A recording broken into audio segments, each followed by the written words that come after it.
This episode was made possible thanks to generous supporters on Patreon.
Good day, guitar fellows, and welcome to another episode of Dr. Zerner's Guitar Lab.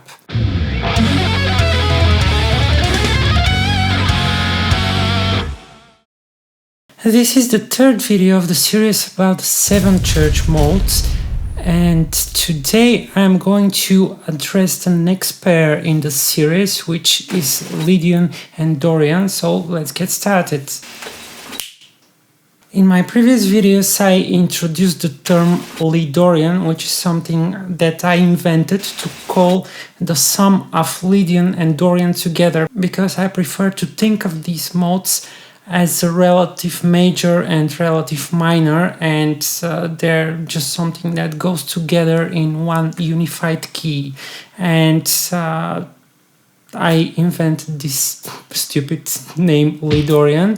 And this is also the flavor I call the Steve Vai flavor, because Steve Vai uses quite a lot of these modes in his music, and this is why the intro that I made of the episode sounds somehow Vai-ish, precisely for this reason. Basically, the only difference between the natural major and its relative minor and the Dorian flavor is what happens with the 4th degree of the major key, or the 6th in the relative minor. In the natural major, we've got the following thing.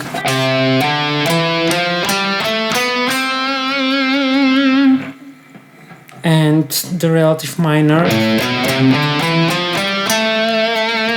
And in the Dorian, we've got the following.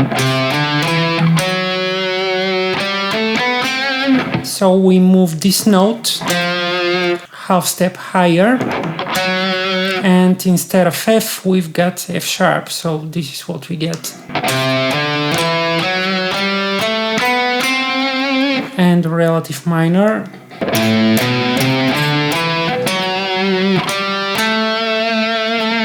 So I prepared a short graphical presentation for you so you can have a better understanding of how all these things work together. And after that I will get a little bit more metaphysical. The way we build a key is by taking all of the notes within a given scale and build chords on every degree using only the set of notes provided by the scale. As I stated, I prefer to think of the relative keys as one big unified key, because if we take the notes from a major key, in this case C major, and put the top 2 notes at the bottom, we get the relative minor key, A minor. Now we can see that we have the same set of notes for both keys, so it makes no sense to separate them, but rather think in 2 aspects of the same key, a minor aspect and a major aspect. Now if we build all the chords on top of the notes, we get the following. Here is what we know as the major scale or Ionian mode. And here's what we know as the minor scale or the Aeolian mode. You can see that besides the same notes, they also share the same chords. Now we add the functions, starting from the tonic in the major key. As I showed in my previous video, what we perceive as tonic is highly dependent on the context. So this is why we can also mark as a tonic the root of the minor key. We can see that these chords actually share two notes, which can explain why they both have similar effect on us. If we apply the same logic to the other functions, we get the following. This is how we get the full chart of the Ionian flavor. As I stated in my previous video, what makes the difference between these church modes is what happens to their typical notes. The 4th and 7th according to the major key, and the 6th and 2nd according to the minor. If we remove these two, we get just a simple pentatonic scale. This doesn't apply to Locrian mode though, because this mode generally is an exception of most of the rules. More about it in the last video about the church modes. So, if we want to have the Dorian flavor, we would need the pair of Lydian and Dorian mode. To do so, we only need to change one note. We move one of the typical notes, the 4th degree of the major key, respectively the 6th in the minor, a half step up, and as a result, instead of F, we get F sharp. The simple logic shows that if we change one note in the key, it affects three chords, because once it's the root of the chord, another time is the 3rd, and the last case, it's the 5th. Of course, if we include the 7th chords, it becomes more complex, but let's just keep up with the basics for now. If we move F to F sharp, this means that we change F major to F sharp half diminished, because F sharp is the root. D minor becomes D major because F sharp is the 3rd, and B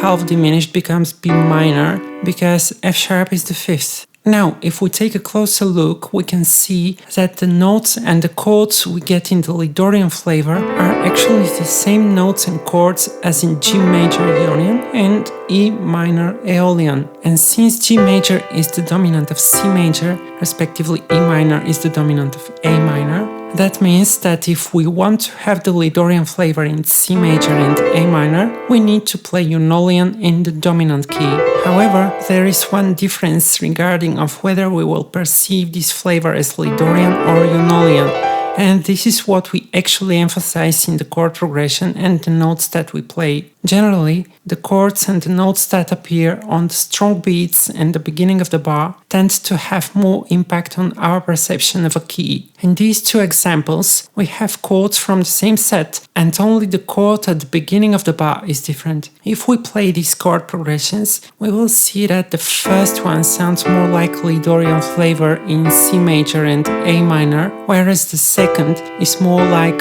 Ionian flavor in G major and E minor. So, as you already know, just learning dry music theory without actual implementation makes no sense, because using all these components in your music are only beneficial when you actually understand what sort of emotion and what type of mood they can convey. So, I personally consider the Dorian flavor as something that brings additional element of surprise and expectation, and it's something like the feeling that you get when you secretly open your grandpa's secret drawer and you find something very cool in there, and this type of feeling is something I associate with this Dorian flavor. Of course, this is strictly individual, and probably you will get slightly different type of moods, but just simply be aware of your breath. From all the conversations that I've had with many musicians and friends and just listeners, I can conclude that this type of mood is more or less universal, so you can use it as a guideline. Of course, by no means this should be limiting you. go there and listen to this type of flavor in any music that you can find it, and try to see how you feel about this, what type of moods and emotions it invokes in you. This is how you will start understanding this flavor and you will be able to use it. A very good example of how this flavor works is one song by Sting, which is called When We Dance. It's in E major.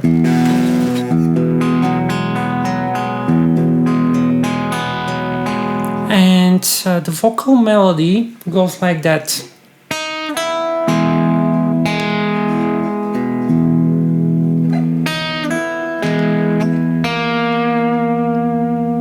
And this note here is what's so typical for this Lydian feel. See what type of sharpness it adds to the otherwise normal major key. If the canto was written like that, it's very mild change. It doesn't bring the same type of expectation, but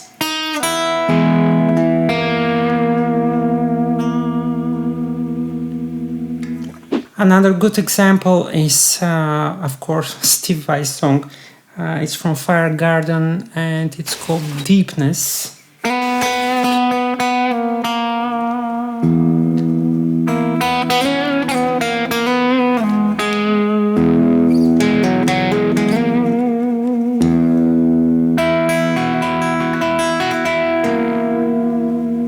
See, this note, every time it adds this specific color of question and expectation and surprise.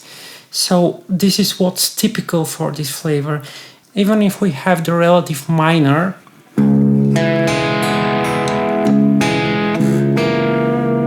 it still has this very intriguing vibe.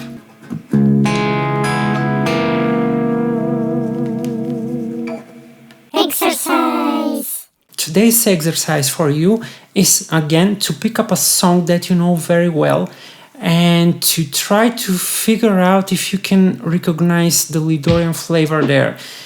If you don't, just move to another song until you find it, and when you find it, listen to this particular section where this flavor appears, or if it's the whole song, and try to memorize it very well, and then you can add it to your mental library so you can have association for how this flavor sounds.